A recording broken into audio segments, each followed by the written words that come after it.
Bonjour à tous, bienvenue dans Passion Patrimoine spécial Patrimonia 2023, notre première édition chez Orso Média avec notre partenaire. Aujourd'hui, on a le plaisir d'être avec Groupe Premium, Yann Pelard. Bonjour Yann.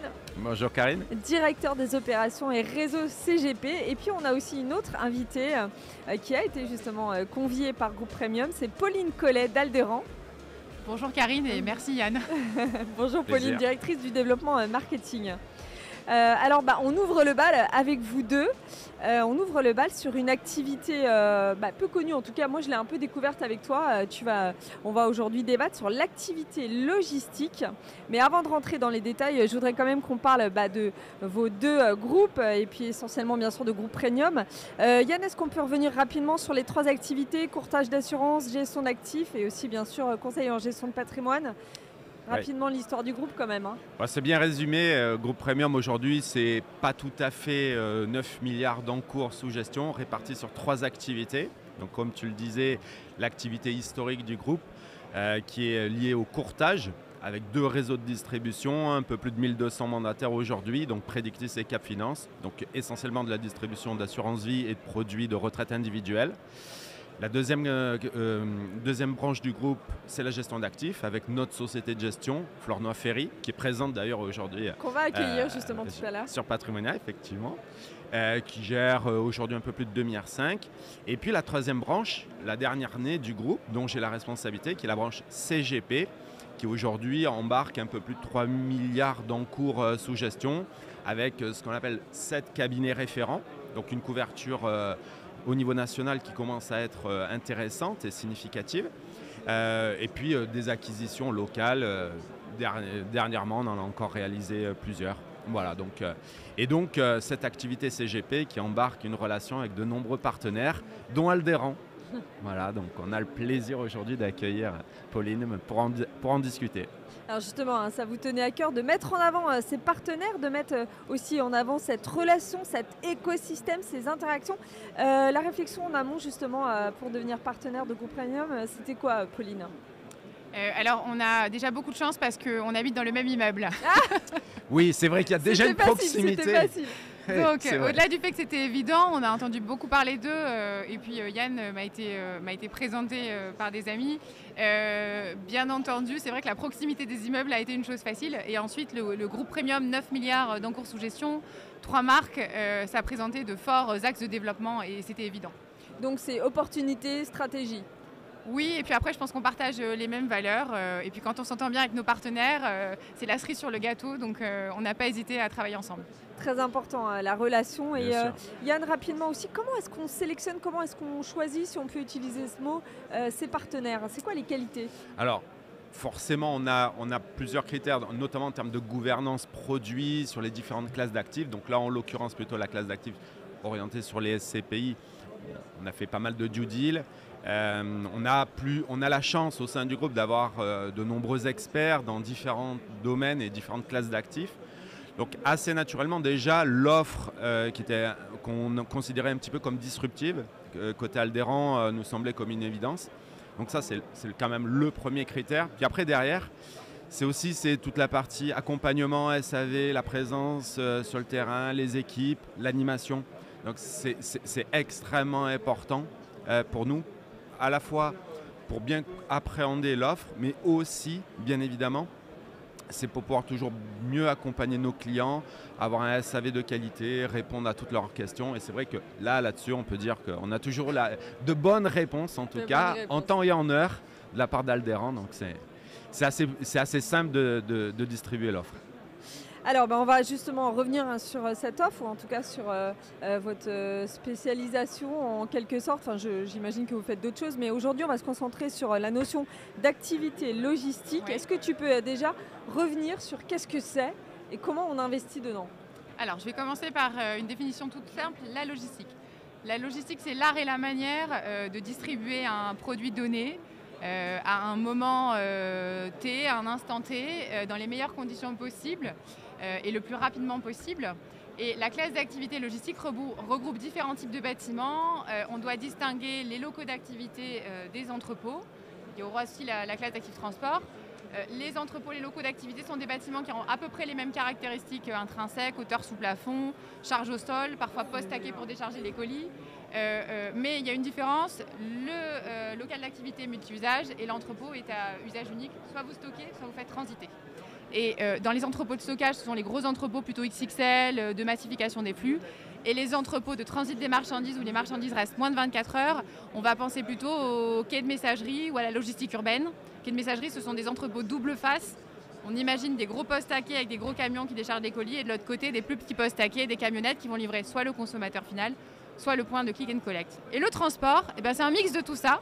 Ce sont des sols artificialisés avec des entrepôts dans lesquels on stocke les marchandises, avec des locaux d'activité où on répare les camions et bien entendu des stations essence.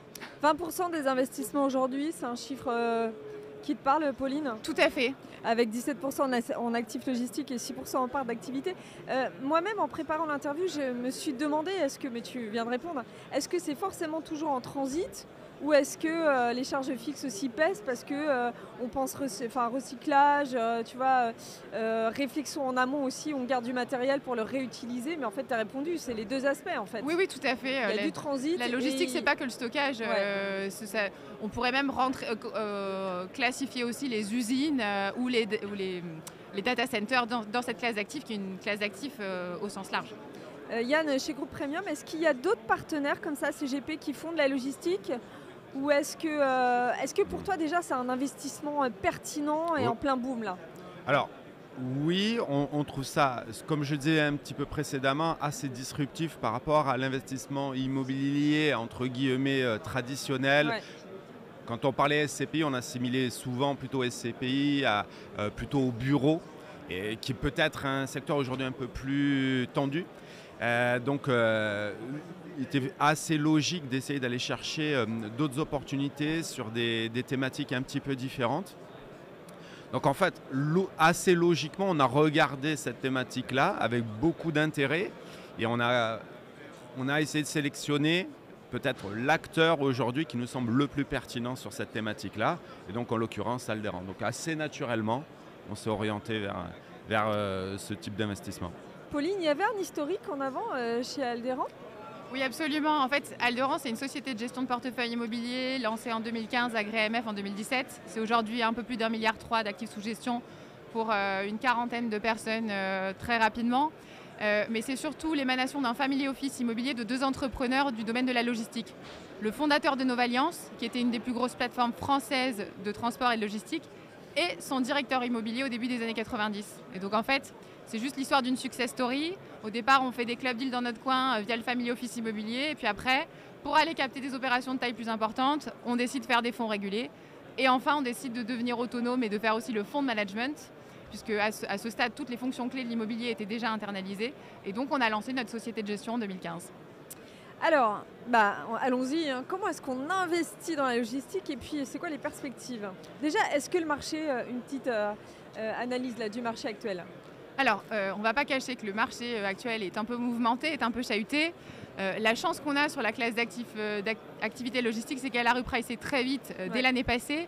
Et je dirais plutôt que ce qui s'est passé, c'est plutôt un dégonflement des taux. C'est vrai qu'au sortir de la crise sanitaire, il y avait eu de nouveaux investisseurs sur le marché. C'est devenu une classe d'actifs à la mode, ce qui n'était pas le cas du tout avant, quand nous on en faisait déjà. Pourquoi c'est devenu une classe d'actifs à la mode? Parce que les gens ont commandé beaucoup plus avec le Covid? Parce que je pense que c'est devenu une classe d'actifs qui rassurait les gens. Effectivement, les entrepôts étaient ouverts pendant la crise sanitaire. Les gens ont commandé en ligne, ils ont vu des routiers sur les routes et ils se sont dit « Ok, en fait, pour pouvoir avoir mes colis et pour pouvoir me nourrir, j'ai besoin de cette classe d'actifs-là. » Et donc, elle a été mise en lumière, c'est devenu une classe d'actifs rassurante. Et donc, il y a tout un tas d'investisseurs qui sont arrivés sur le marché dans un contexte de taux bas, notamment des investisseurs étrangers. Et en fait, ça a fait monter les prix de façon parfois démente et un peu artificielle. Et donc, ce à quoi on assiste depuis le mois de juin 2022, quelque part, c'est un peu un dégonflement des taux qui avaient diminué de façon beaucoup trop importante. Tu parles de quel taux, là? Des taux prime sur la classe d'actifs logistiques, des taux de rendement immobilier à l'acquisition. Okay. Qui était 3,2%, ce qu'on appelle nous au pire de la crise, c'est-à-dire en juin 2022, quand tout le monde voulait investir dessus. Et là, on est plutôt de l'ordre de 4,7%. Ouais, okay. Ce qui facilite considérablement notre travail, puisque pour investir en logistique, en l'occurrence, on a lancé Activimo, première SCPI entièrement dédiée aux locaux d'activité à la logistique urbaine, qui est labellisé ISR et qui aujourd'hui pèse un peu plus d'1 milliard en 3 ans et quelques. Sur cette classe d'actifs-là, eh bien, on a toujours visé des rendements haute fourchette, c'est-à-dire supérieurs à 5%. Alors, je voulais justement qu'on aborde les rendements, mais juste avant, je voudrais entendre Yann sur est-ce qu'on a une évolution dans l'attente des CGP par rapport justement à diversifier un petit peu aussi ce qu'on peut proposer aux clients et notamment envers la logistique. Est-ce que tu sens qu'il y a une appétence ? Assez logiquement, ce que j'ai, c'est... Ça fait déjà quelques temps quand même qu'on entend, là, on a ce petit nuage au-dessus de nos têtes autour de l'immobilier, dire que le marché de la SCPI serait en tension, etc. On voit bien, et la grosse problématique, c'est l'amalgame. C'est de commencer à mettre toutes les SCPI dans le même panier, d'expliquer que finalement c'est une classe d'actifs, ou en tout cas c'est un support d'investissement aujourd'hui qu'il ne faut plus regarder. Ce n'est pas notre approche. Notre approche, c'est qu'il faut être de plus en plus sélectif. Okay. Donc, c'est dans la sélection qu'en fait, quelque part, qu'on trouvera notre part de salut. Et donc, l'activité logistique, quelque part, on n'a pas identifié énormément d'acteurs aujourd'hui, même si certains, comme le disait Pauline, ont vu un attrait extrêmement fort sur cette classe d'actifs-là. On n'a pas vu vraiment tant d'acteurs qui avaient une réelle expertise, un vrai track record sur cette capacité à aller investir au bon endroit, au bon moment. Hein. C'est tout bête, hein. C'est pas le tout de collecter, mais derrière, c'est d'investir en face sur les bons véhicules. Bien sûr. Et donc, assez logiquement, c'est tourné sur cette classe d'actifs-là et on a plutôt regardé avec Aldéran le sujet d'un peu plus près. Tu l'as dit toi-même, on vient de voir un petit peu l'évolution. Est-ce que ça rentre dans le top 3 des classes d'actifs immobilières aujourd'hui ? Dans le top 3 des classes d'actifs les plus rentables ? Oui, absolument. Alors, pour comparer les classes d'actifs, il faudrait comparer aussi par rapport à des zones géographiques. Ouais. Parce qu'en fonction des zones géographiques, on n'aura pas forcément... Alors, même si la classe d'actifs... C'est intéressant ce que tu dis. Oui, ça veut dire que les comportements ou les habitudes d'investissement changent selon les classes géographiques ou plutôt l'offre ? Pas vraiment, mais si on regarde les taux dans des pays un peu plus exotiques, on aura forcément des taux de rendement nettement supérieurs à ce qu'on va trouver en France, quelle que soit la classe d'actifs. Okay. En revanche, c'est vrai que la logistique a toujours été une des classes d'actifs immobilières les plus rentables. Voilà, avec des taux de rendement qui étaient particulièrement élevés. Aujourd'hui, je pense que compte tenu de ce qui se passe sur les marchés immobiliers, on doit quand même trouver aujourd'hui des bureaux, des commerces avec des taux de rendement qui sont quand même intéressants et qui ne doivent pas être si loin de ceux de la classe d'actifs activité logistique. Est-ce qu'on est sur les mêmes freins, Yann, que justement les problématiques de taux actuelles dans l'IMO global ? Ou est-ce qu'on a quand même des disparités ? Alors, c'est pas appréhendé exactement de la même façon. Bien entendu.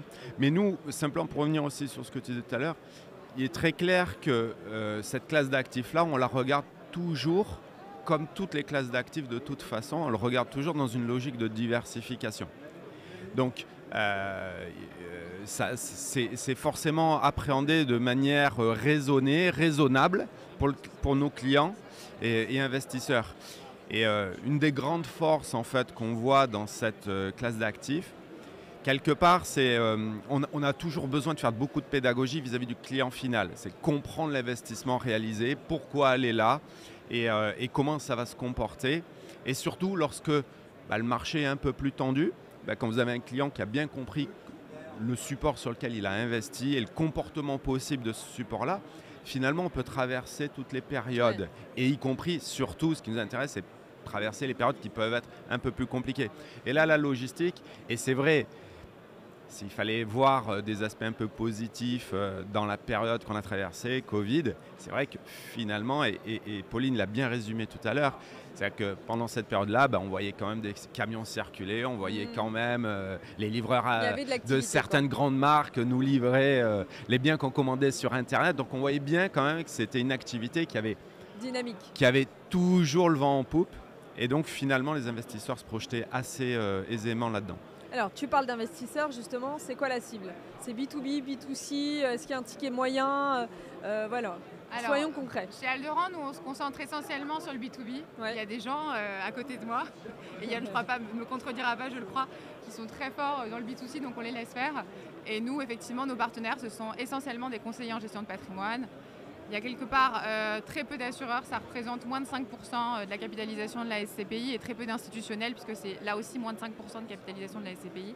Et je dirais qu'aujourd'hui, il y a 95% de notre collecte qui est totalement intermédiaire. Et la cible finale, en revanche, ce sont les particuliers en général, puisqu'on peut investir sur Activimo dès 6 100 €, ce qui reste un ticket élevé, mais quand même, somme toute, assez modeste. Alors, on a parlé des forces, on va parler maintenant, c'est quoi un peu les freins, les risques? Est-ce que vous pourriez un petit peu me dire en toute objectivité Alors, je voudrais quand même finir sur les forces. Ouais. La force de cette classe d'actifs, c'est clairement la visibilité à moyen et long terme qu'on a sur cette classe d'actifs, parce que c'est une classe d'actifs sur lesquelles les taux de vacances sont extrêmement faibles, moins de 3%, du fait d'une offre qui est de plus en plus contrainte. On lutte contre l'artificialisation des sols notamment, et sur lesquels on a des loyers qui ne cessent d'augmenter parce qu'on a des loyers qui sont parmi les plus faibles d'Europe. Par exemple, notre parc immobilier a vu ses loyers revalorisés de 5% dans sa totalité cette année. Les faiblesses, eh bien, comme tout marché qui a beaucoup de succès et quand beaucoup d'investisseurs arrivent sur un marché, eh bien, si la classe d'actifs se porte bien, les rendements, eux, auraient tendance à diminuer. Et donc, parfois, les taux de rendement à l'acquisition sont un peu plus faibles. Alors justement, en termes de perf, de rendement, on est à combien? À une échelle, on va dire. On a réussi à distribuer 5,5 l'année dernière et le contexte actuel nous permet de maintenir ce taux de distrib cette année et de cibler un taux similaire l'année prochaine. Yann, est-ce que toi aussi tu as constaté qu'il y avait une saisonnalité ou en tout cas un rythme dans ces actifs-là? Ou est-ce que justement pour toi le côté linéaire, activité permanente est plutôt rassurant pour un CGP afin qu'il le propose à ses clients? Ouais, alors déjà, on considère, il n'y a pas vraiment de saisonnalité dans ces typologies d'investissement, en tout cas à notre niveau, c'est pas ce qu'on a constaté. Je parle juste, excuse-moi Yann, par exemple les périodes de Noël où il y a énormément de livraisons, de stockage, ou l'été, non, ça vous avez constaté qu'il n'y a pas forcément d'impact? Non, pas du tout. Par contre, une chose est certaine, c'est quand on investit sur cette classe d'actifs-là, c'est quand même des investissements à moyen long terme, forcément. Donc la vision, elle est quand même sur un terme assez éloigné. L'objectif, c'est de dire on a de la visibilité, on a sélectionné un acteur de référence qui connaît bien cette classe d'actifs et sur lequel on a placé toute la confiance possible pour délivrer un rendement régulier et intéressant dans la durée pour nos clients. Oui, c'est ça, il y a cette notion d'obsolescence et aussi la rotation des locataires qui est beaucoup moins fréquente qu'un autre investissement. C'est pas qu'elle est moins fréquente, c'est juste que en fait, le taux de vacances est tellement faible que quand vous avez un bon emplacement, vous ne le laissez pas filer. C'est aussi la raison pour laquelle les locataires acceptent de voir leur loyer augmenter. Il faut savoir que la part du loyer dans le PNL d'une entreprise en logistique est extrêmement faible, si on compare ce qui se passe sur les commerces ou sur les bureaux. Et donc les locataires savent pertinemment que s'ils partent ailleurs, ils risquent d'avoir un emplacement peut-être moins bien placé et donc d'augmenter les coûts de transport, ou alors ils risquent de voir leur loyer fortement augmenter. Tu disais, Pauline, que justement les investissements étaient surtout réalisés par des étrangers, 2022, 75%. Est-ce qu'on sait l'expliquer? Pourquoi on est attractif en France? Alors, pour la simple et bonne raison qu'on a des loyers qui sont extrêmement faibles. Et donc des institutionnels étrangers qui investissaient en France, dans un contexte de taux bas, avaient une bonne visibilité sur la hausse des valeurs locatives. Quand vous savez que vos loyers vont être rehaussés chaque année de 5% en moyenne, d'ailleurs je rappelle que les loyers sur cette classe d'actifs ont plutôt augmenté en moyenne de l'ordre de 10 à 15% chaque année. Quand j'ai démarré en 2018, les loyers prime sur cette classe d'actifs étaient de l'ordre de 40 €. Aujourd'hui, on est plutôt de l'ordre d'une soixantaine d'euros, donc une augmentation de 50%. Ce qui veut dire que chaque année, les loyers augmentent. Et donc les institutionnels avec un temps long se positionnent tôt sur des actifs qui étaient peut-être un peu plus chers, mais sur lesquels ils avaient une belle visibilité de rendement à moyen et long terme. Si je prends le virage de la transition, en quoi mon investissement se réverse si j'investis en logistique? Il se trouve que chez Alderan, on a décidé de labelliser ISR ce véhicule pour répondre aux défis de la logistique de demain. Et donc, de façon très concrète, on est capable de changer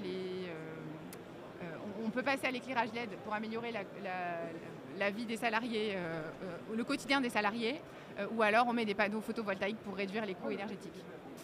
Voilà, donc même la logistique peut être verte. Et on pourra très bien imaginer demain des camions qui sont comme les voitures électriques. Yann, c'est important de s'entourer de partenaires qui maîtrisent les sujets comme Pauline et qui puissent justement vous apporter aussi beaucoup de valeur ajoutée. Bien sûr. Notamment justement dans le domaine RSE transition. Ça permet aussi à votre groupe d'avoir une offre complète et puis qui s'enrichit au fur et à mesure. Bien sûr. Alors, c'est alors sur l'aspect impact et donc le label ISR, pour nous, c'était aussi un des critères dans nos due deals pour la gouvernance de cette classe d'actifs-là. Comme d'ailleurs de nombreuses classes d'actifs aussi que l'on adresse aussi par ailleurs. Je ne vais pas dire aujourd'hui, juste une digression sur ce point-là. On ne peut pas dire que nos clients sont extrêmement demandeurs d'aller forcément vers des investissements labellisés.